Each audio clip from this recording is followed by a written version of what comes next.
ചെമ്മീനു ശേഷം അതുപോലുള്ള നിരാശകാമുക കഥാപാത്രങ്ങൾ ബോധപൂർവം തന്നെ അത് ഒഴിവാക്കി എന്ന് കേട്ടിട്ടുണ്ട്. അല്ലെങ്കിൽ നായകനായി നന്മ നിറഞ്ഞ നായകനാവുമ്പോൾ തന്നെയായിരുന്നു പ്രിയയിൽ സംവിധാന സംരംഭമാണ് വില്ലനാവാൻ ഒരു ശ്രമം.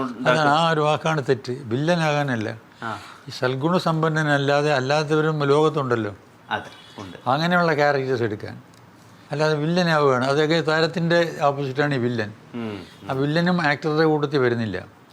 ശരിയാണ്, മനസ്സിലായില്ലേ? ഒരിക്കലും സ്റ്റീരിയോ ടൈപ്പ് ആവരുത് എന്നുള്ളൊരു ചിന്ത ഉണ്ടായിരുന്നു മനസ്സിൽ ഒരേ തരം. അങ്ങനെയല്ല. ഇപ്പോൾ എൻ്റെ കാര്യം പറയുകയാണെങ്കിൽ ഞാൻ ഈ ഒരു 62 തൊട്ട് 63 തൊട്ട് കുറേ ഇങ്ങനെ ഒരു 7 വർഷം വർക്ക് ചെയ്തിട്ടും എനിക്ക് റിപ്പീറ്റഡ്ലി ഒരേ രീതിയിലുള്ള ക്യാരക്ടേഴ്സ് വന്നുകൊണ്ടിരുന്നതല്ല.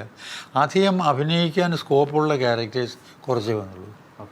അല്ലാതെ അതുവരെ ഉള്ളതിനെ ഇഷ്ടപ്പെടാതിട്ടൊന്നുമല്ല. പക്ഷെ അതിൽ ഉപരിയായിട്ട് അതുവരെ ചെയ്തതിനേക്കാളും ഉപരിയായിട്ട് വലുതൊക്കെ ചെയ്യാനുള്ള ക്യാരക്ടേഴ്സ് വരുന്നില്ല.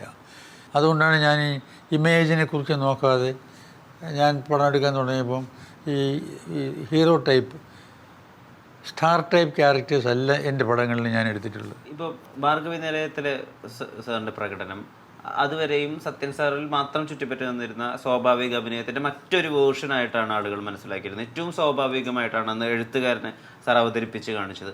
പിന്നീട് അതിൻ്റെ പുതിയൊരു പതിപ്പായി നീലവെളിച്ചം വന്നപ്പോൾ പോലും സാറ് ചെയ്തു വെച്ചതിൻ്റെ റിയലിസ്റ്റിക് ആയ വശം അതിൽ വന്നില്ല എന്ന് വിമർശനങ്ങളുണ്ടായിരുന്നു. എങ്ങനെയാണ് ഏറ്റവും റിയലിസ്റ്റിക് ആയിട്ടുള്ളൊരു വിധത്തിലേക്ക് ആ കഥാപാത്രത്തെ മോൾഡ് ചെയ്യാൻ സാധിച്ചത്? ഒരു വിധത്തിലും അത് സിനിമാറ്റിക്കേ ആയിരുന്നില്ല, ഏറ്റവും സ്വാഭാവികമായിട്ടാണ് ആ കഥാപാത്രം സിനിമയിൽ ഉടനീളം ഉണ്ടായിരുന്നത്. ആ കഥാപാത്രത്തിന് വരുന്ന ഭീതി പോലും വളരെ സ്വാഭാവികമായിരുന്നു. എങ്ങനെ ആ ഒരു ലെവൽ ഓഫ് ആക്ടിങ് അവിടേക്ക് എത്തിയത്? ഇല്ല, നമ്മളത് വായിച്ചു കഴിയുമ്പോൾ നമ്മുടെ മുമ്പിൽ ആ കഥാപാത്രം ഏതൊരു മനസ്സിൽ പതിയുമല്ലോ. അപ്പോൾ അതിൽ കോൺസെൻട്രേറ്റ് ചെയ്ത് കഴിയുന്നിടത്ത് ആ ക്യാരക്ടർ നമ്മുടെ ഉള്ളിൽ കയറും. അപ്പോൾ അതാണ് നമ്മൾ പുറത്ത് പ്രകാശിപ്പിക്കുന്നത്. അല്ലാതെ പ്രത്യേക ഒരു സ്റ്റെപ്പ് ഒരു പ്രിപ്പറേഷനൊന്നുമില്ല ഇതിന്.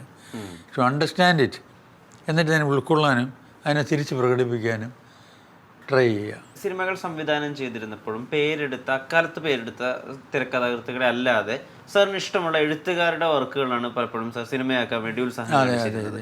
അത് ആ പ്രോസസ്സിനോടുള്ള ഇഷ്ടം കൂടി കൊണ്ടായിരുന്നു. അത് സിനിമ ഉണ്ടാക്കുമ്പോൾ പൊതുവെ പുതുമുഖം പോലെയുള്ള ഒരാളെ വെച്ച് ചെയ്യുമ്പോഴുള്ളൊരു രസം ഇല്ല. അതുകൊണ്ടല്ല. കാരണം അതുവരെ എഴുതിക്കൊണ്ടിരുന്നവർ മോശക്കാരായതുകൊണ്ടല്ല. ഈ ഞാൻ എടുത്ത ആളുകളുടെ നല്ല കൃതികൾ ആരും എടുക്കുന്നില്ലല്ലോ.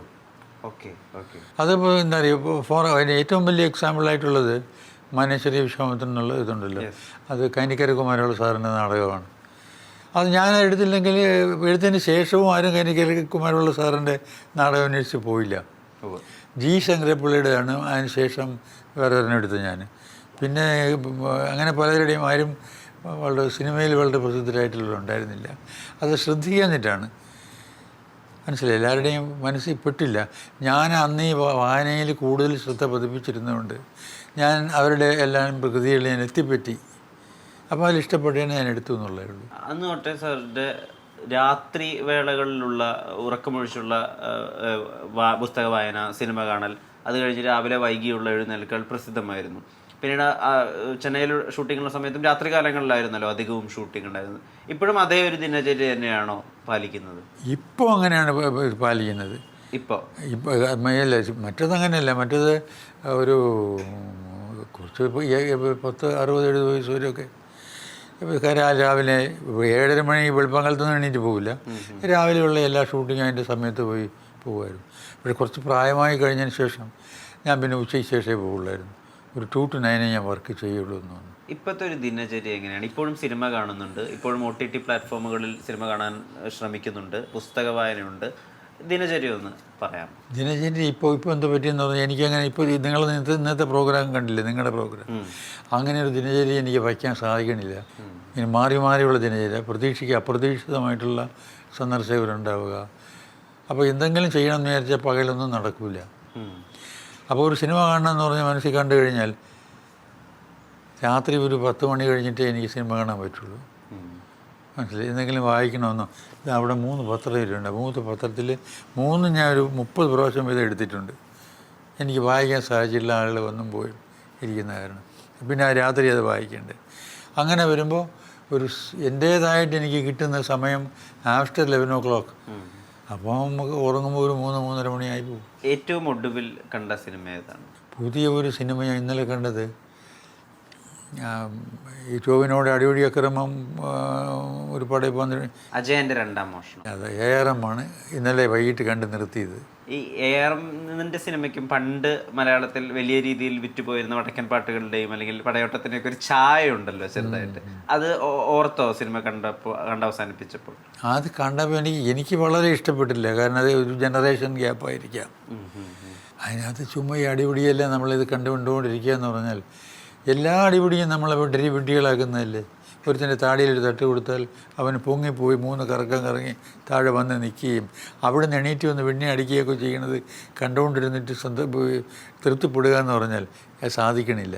അതിൻ്റെ വിഷമം ഉണ്ടായിരുന്ന പടം കാണുമ്പോൾ. വളരെ സ്വതസിദ്ധമായിട്ടുള്ളൊരു നർമ്മബോധം സാറിലുള്ളതായിട്ട് സാറിൻ്റെ ഒരു ജീവിത സാഹചര്യം സാർ ഒരു അഭിമുഖത്തിൽ വിവരിച്ചപ്പോൾ മനസ്സിലാക്കിയിട്ടുണ്ട്. സിഗരറ്റ് വലി വീട്ടിൽ പിടിച്ച സമയത്ത് അമ്മയുടെ തലയിൽ വെച്ച് സത്യം ചെയ്യാൻ അച്ഛൻ പറഞ്ഞു.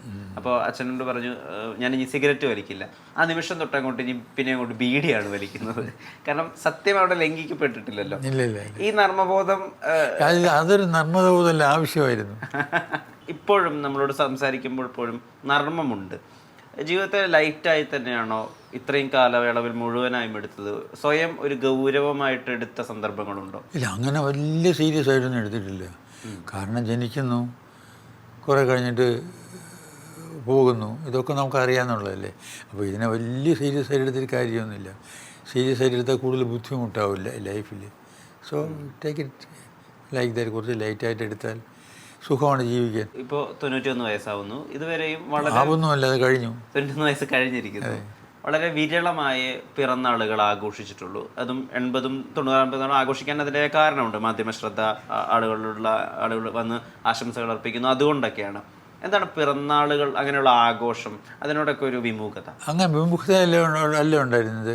പണ്ട് ഞാനിവിടെ പഠിച്ചുകൊണ്ടിരുന്ന കാലത്ത് വീട്ടിൽ കാലത്ത് എഴുതി പിറന്നാളുണ്ടെന്ന് എല്ലാവരും കുളിച്ച്, പ്രത്യേകിച്ച് ഞാൻ അമ്പലത്തിൽ പോയിട്ട് തൊഴുത് സ്കൂളിൽ പോകുക അല്ലെങ്കിൽ കോളേജിൽ പോകുക, അങ്ങനെയൊക്കെ ആയിരുന്നു. പ്രത്യേകം ഉണ്ടായിരുന്നെന്ന് പറഞ്ഞാൽ സാധാരണ കഴിക്കുന്ന ഊണിൻ്റെ കൂടെ ഒരു പായസം ഉണ്ടാകും, ഒരു പ്രഥമൻ. അല്ലാതെ ഒരു ആഘോഷമൊന്നും ഉണ്ടായിരുന്നില്ല. പിന്നെ കുറച്ച് വളർന്നു കഴിഞ്ഞതിന് ശേഷം പിന്നെ ആഘോഷിക്കാനുള്ള അവസരം ഉണ്ടായില്ല.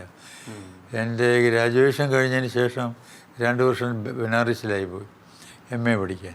പിന്നെ 2 വർഷം നാഗരൂരിലായിപ്പോയി. അതിന് 3 വർഷം ഡൽഹിയിലായിപ്പോയി. പിന്നെ തിരിഞ്ഞു സിനിമയിൽ വന്നപ്പോൾ മദ്രാസിലുമായിപ്പോയി. അപ്പോൾ അങ്ങനെ ആഘോഷിക്കാനൊരു ഒരു അവസരം ഉണ്ടായില്ലെന്നല്ല, അതിനെക്കുറിച്ച് ആലോചിക്കാൻ സാധിച്ചിട്ടില്ല. അങ്ങനെ എൻ്റെ അറിവിൽ വീട്ടിലോ ഞാനോ എവിടെയെങ്കിലും വെച്ചിട്ടോ എൻ്റെ പിറന്നാളിന് ഒരു ആഘോഷം ഒരിക്കലും ഉണ്ടായിട്ടില്ല. അതുണ്ടായത് 90-ാം വയസ്സിൽ നാട്ടുകാരെല്ലാം കൂടെ, സിനിമാക്കാരെല്ലാം കൂടെ നടത്തിയ ഒരു ആഘോഷമുണ്ടല്ലോ, അതിനെനിക്ക് പോകാനും പറ്റിയില്ല. ഇത്ര അധികം സിനിമകൾ ചെയ്തിട്ടും ഒരു ഏകദേശം 6 പതിറ്റാണ്ടുകളോളം സിനിമയിൽ നിലനിന്നിട്ടും ഒരു സിനിമ നൽകുന്ന ഈ സുഖങ്ങൾ അല്ലെങ്കിൽ ഗ്ലിറ്റ്, ഗ്ലാമർ, സെലിബ്രേഷൻ, ആ ഏരിയകളിലൊന്നും മധുസാറിനെ കണ്ടിട്ടില്ല. കുടുംബവുമായിട്ടാണ് അധികവും സ്പെൻഡ് ചെയ്യുന്നത് കണ്ടിട്ടുള്ളത്. ഷൂട്ടിംഗ് കഴിഞ്ഞാൽ നേരെ വീട്ടിലേക്കാണ് പോകുന്നത് കണ്ടിട്ടുള്ളത്. അങ്ങനെയുള്ളൊരു സിനിമ നൽകുന്ന ഒരു സുഖമുണ്ടല്ലോ, ഭയങ്കര ഗ്രാൻഡ്യൂർ, ഒരു വലിപ്പം, അത് എന്താ ആകർഷിക്കാതിരുന്നത്? ഇല്ല, അതിനേക്കാൾ നമ്മൾ ജോലിക്ക് പോകുന്നു. നമ്മളിപ്പോൾ വർക്കിന് പോകണം. വർക്ക് കഴിഞ്ഞാൽ ഏറ്റവും ഞാൻ പ്രാധാന്യം നൽകിയിട്ടുള്ളത് കുടുംബത്തിനാണ്. അപ്പോൾ എനിക്ക് വലിയ സുഖമാണ് ഈ നല്ല ക്യാരക്ടർ പോയിട്ട് അഭിനയിക്കുക എന്നുള്ളത്. അത് കഴിഞ്ഞ് പിന്നെ തിരിച്ച് വീട്ടിൽ വരിക. മറ്റേതങ്ങനെ ഞാനെന്നല്ല, എനിക്ക് തോന്നുന്നില്ല ആരും മലയാള സിനിമയിൽ അങ്ങനെ ഉണ്ടെന്ന് എനിക്ക് തോന്നുന്നില്ല. ഈ ആഘോഷിക്കാൻ പോകുന്നവർ വേറെ ഹിന്ദിയിലോ വല്ലതും ഉണ്ടോ എന്ന് അറിയാൻ പാടില്ല. തമിഴിലും അങ്ങനെ അധികം ഉണ്ടെന്ന് തോന്നുന്നില്ല. സിന്ദൂരച്ചെപ്പ്, തീക്കനൽ 2 മികച്ച സിനിമകൾ സംവിധാനം ചെയ്തിരിക്കുന്നു. 2നും സംസ്ഥാന സർക്കാർ അന്ന് അംഗീകാരങ്ങളും നൽകിയതാണ്. ഏതാണ് പേഴ്സണലി ഏറ്റവും ഫേവറേറ്റ് ആയിട്ടുള്ള വർക്ക്? അത് ചോദിക്കരുത്. കാരണം 2നും തമ്മിൽ യാതൊരു ബന്ധവുമില്ല. ഒരുമാതിരി എന്തോ ഒരു 2 പുലിയും കടുവയും തമ്മിൽ എന്താ ചോദിച്ചാൽ 2 ഏതാണ്ട് ഒരുപോലെ തന്നെയല്ലേ. അതെ, അതുപോലെ 2 നല്ല കഥകൾ, നല്ല ആർട്ടിസ്റ്റ്, നല്ല പടമായിരുന്നു. അത് ഷൂട്ട് ചെയ്യാനും സൗകര്യമായിരുന്നു, സുഖമായിരുന്നു. അഭിനയിക്കാനും സുഖമായിരുന്നു. പുറത്തു വന്നപ്പോൾ ആളുകൾക്ക് കാണാനും സുഖമായിരുന്നു. അടുത്തടുത്ത വർഷങ്ങളിലാണ് ഈ 2 സിനിമകൾക്കും വലിയൊരു അംഗീകാരമൊക്കെ കിട്ടുന്നത്. ഏറെക്കുറെ കുറഞ്ഞ വർഷങ്ങളുടെ ഇടവേളയിൽ. അതിനുശേഷവും സിനിമകൾ 14 സിനിമകളോട് സംവിധാനം ചെയ്തു. അതിനുശേഷം സംവിധാനം ഒരു 90-കൾക്ക് ശേഷം വളരെ കുറയുകയും പ്രൊഡക്ഷൻ മാത്രമാവുകയൊക്കെ ചെയ്തിരുന്നു. എന്താ സംവിധാനം കുറഞ്ഞു പോയത്? അത് ഈ സംവിധാനം എന്നുള്ള നമ്മുടെ നാട്ടിൽ ഈ സംവിധാനം എന്ന് പറയുന്നത് ക്യാമറയിൽ നിർത്തി ഉള്ളപ്പോൾ ഷോട്ട് എടുക്കുക മാത്രമായിട്ട് മാറി. സംവിധായകൻ ഷോട്ട് എടുക്കുന്നു, ഇതെല്ലാം കൊണ്ട് എഡിറ്ററിൽ കൊടുക്കുന്നു, അയാൾ കട്ട് ചെയ്യുന്നു, പിന്നെ അങ്ങോട്ട് അതിന് മുമ്പുള്ളതെല്ലാം അങ്ങനെയാണ്. അപ്പോൾ സംവിധായകൻ എന്ന് പറയുന്നത് എഡിറ്ററെ പോലെ, ക്യാമറാമാനെ പോലെ, മേക്കപ്പ് മാനെ പോലെ ഷോട്ട് എടുക്കുന്ന മനുഷ്യനായിട്ട് മാറി. എഡിറ്റിങ്ങിൽ പോലും അധികം ശ്രദ്ധിക്കില്ല എന്ന് മാത്രമല്ല, ശ്രദ്ധിച്ചുകൊണ്ട് പ്രയോജനമില്ല. അത്ര വലിയ കഴിവും അറിവും ഉണ്ടാവില്ല പലർക്കും. അപ്പോൾ ഇതിൻ്റെ എനിക്ക് വേണ്ടി വന്നത്, ഞാൻ ഈ പ്രൊഡ്യൂസർ എന്ന് പറയുന്ന ആൾ നമ്മളെ മനസ്സിലാക്കിയിട്ടുള്ളത് കാശും കൊണ്ടുവരുന്ന ഏതെന്നൊരു ഒരാൾ മനസ്സിലാക്കിയിട്ടുള്ളതല്ല, യാഥാർത്ഥ്യവും കുറേ അങ്ങനെയാണ്. അയാൾക്ക് ഈ പടത്തിൻ്റെ കഥയിലോ അല്ലെങ്കിൽ അതിൻ്റെ ടേക്കിങ്ങിലോ അതിൻ്റെ ഗുണത്തിലോ ഒന്നും യാതൊരു എന്തെന്ന് പറയാൻ ബന്ധവുമുണ്ടാവില്ല, ഇല്ലേ? മാറി നിൽക്കുന്ന ഒരു മനുഷ്യനാണ് പലതിലും. എല്ലാ പ്രൊഡ്യൂസേഴ്സിനും കുറിച്ചല്ല ഞാൻ പറയണത്. അപ്പോൾ പ്രൊഡ്യൂസറാണ് ഇത് റിയൽ പ്രൊഡ്യൂസർ. അയാൾ സ്ക്രിപ്റ്റ് ടു സ്ക്രീൻ, ചിലപ്പം അത് കഴിഞ്ഞും ഈ സിനിമയെ കൊണ്ട് നടക്കുന്ന ആളാണ് എൻ്റെ മനസ്സിലുള്ള പ്രൊഡ്യൂസർ.